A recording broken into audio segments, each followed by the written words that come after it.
Ang alitan nina John Lennon at Paul McCartney, isang kasaysayan ng paghihiwalay at pagkakaibang pananaw. Ang tambalan nina John Lennon at Paul McCartney ay isa sa pinakamatagumpay at makasaysayang kolaborasyon sa kasaysayan ng musika. Bilang mga pangunahing manunulat ng kanta ng The Beatles, naghatid sila ng walang katulad na musika na nagmarka sa iba't ibang henerasyon. Gayunpaman, sa likod ng kanilang tagumpay, may mga tensyon at alitan na unti-unting umusbong hanggang sa magresulta ito sa hindi pagkakaintindihan at hidwaan. Narito ang maikling kasaysayan ng kanilang alitan. Kumusta? Maligayang pagbabalik dito sa akin channel. Ang channel kung saan tinatalakay ang mga singers at artista noon at ngayon sa tulong ng artificial intelligence at karagdagang research. Kung bago ka pa lang sa channel na ito, isang munting request mula sa inyong lingkod.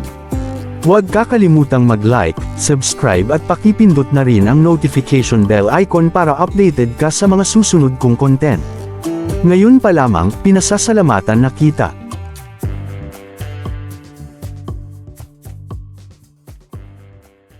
Ang simula ng paghihiwalay ng The Beatles. Noong 1970, formal na inanunsyo ang paghihiwalay ng The Beatles. Isa sa mga pangunahing sanhi nito ay ang pagkakaiba ng mga miyembro pagdating sa direksyon ng banda. Si John Lennon, na naging mas eksperimento sa kanyang musika, ay nakaramdam ng pagkaumay sa kontrol ng banda, habang si Paul McCartney naman ay masigasig na panatilihin ang istruktura at disiplina sa grupo. Ang pagkakaroon ng iba't ibang opinyon ukol sa creative direction ay nagdulot ng tensyon sa pagitan nila.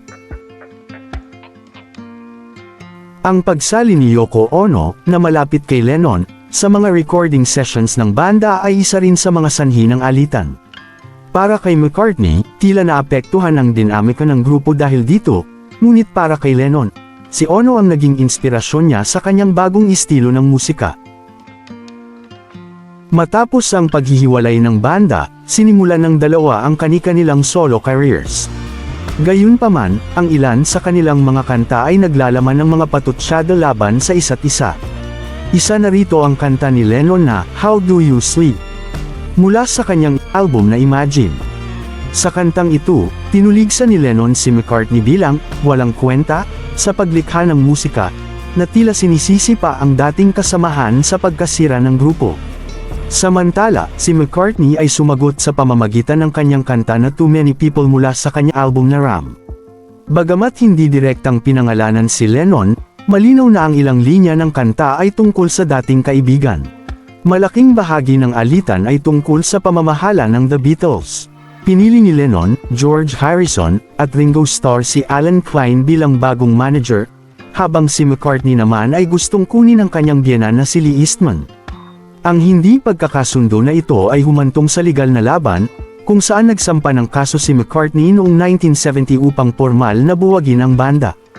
Ang isyong ito ay hindi lamang tungkol sa negosyo kundi isa ring simbolo ng pagkakawatak ng kanilang samahan bilang mga kaibigan at kasamahan. Bagamat puno ng tensyon ang mga taon pagkatapos ng breakup, unti-unti rin namang lumamig ang alitan sa pagitan nina Lennon at McCartney. Sa mga huling bahagi ng dekada 70, muling nag-usap ang dalawa, at ayon sa mga ulat, nagkaroon sila ng mga pribadong sandali bilang magkaibigan. Sa kabila ng kanilang mga hindi pagkakaintindihan, nariyan pa rin ang respeto nila sa isa't isa bilang mga music hero. Noong 8 ng Disyembre taong 1980, pinaslang si John Lennon sa New York City, na naging malaking trahedya hindi lamang para sa mundo ng musika kundi pati na rin kay McCartney. Sa mga sumunod na taon, madalas ipahayag ni McCartney ang kanyang kalungkutan at pagmamahal kay Lennon sa kabila ng kanilang mga alitan.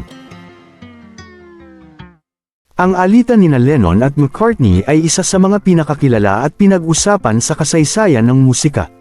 Gayunpaman, hindi may kakaila ang napakalaking ambag ng kanilang kolaborasyon sa mundo. Ang kanilang mga kanta ay nananatiling buhay, at ang kanilang kwento ay patunay na kahit ang pinakamalapit na pagkakaibigan ay maaaring dumaan sa pagsubok. Sa huli, ang kanilang relasyong puno ng komplikasyon ay nagpakita ng pagiging tao nila, na sa kabila ng tensyon at hidwaan, nariyan pa rin ang pagmamahal at respeto sa isa't isa. Maraming salamat sa iyong panunood. Huwag mo sanang kakalimutang mag-iwan ng like, mag-subscribe, at pakipindot na rin ang notification bell icon para updated ka sa mga susunod kong uploads. Hanggang sa muli!